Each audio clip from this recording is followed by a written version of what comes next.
ஆளுநர் முறை எப்படி இருந்தது? அது பெரிய அறிவிப்புகள் இல்லை அப்படிங்கிற ஒரு விமர்சனம் இருக்கு. பொதுச் செயலாளரே சொல்லிட்டாரு, அதில் ஒன்றுமே இல்லையே. எதிர்பார்க்கப்பட்ட எந்த விதமான அறிவிப்பும் இல்லை. இது மக்களை ஏமாற்றுகின்ற ஒரு ஆளுநர் உரை என்றுதான் கணிக்கப்படுகிறது.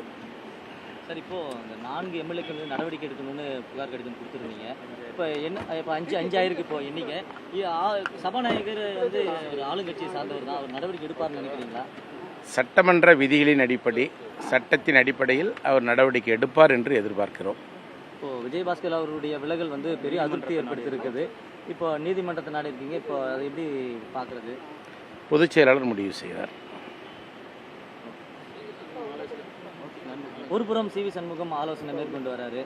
இப்போ தொடர் விலகல் அதிமுக எப்படி பார்க்குது? எந்த பாதிப்பும் இல்லை. யார் விலகினாலும் இந்த இயக்கம் புரட்சித் தலைவர் எம்ஜிஆர், புரட்சித் தலைவி அம்மா அவர்களால் உருவாக்கப்பட்ட இந்த இயக்கம் அண்ணன் எடப்பாடியார் தலைமைக்கு இன்றைக்கு வலுவாக இருக்கிறது. பதவி ஆசையால் சிலர் செல்லுகிறார்கள். ஆனால் இந்த இயக்கத்தினுடைய அடிமட்ட தொண்டர்கள் விசுவாசத்தோடு இருக்கிறார்கள். தொண்டர்கள் எங்கும் யாரும் செல்லவில்லை என்பதுதான் நிசத்தரமான உண்மை. Thank you sir. போலாம்பா. சந்தோஷம்.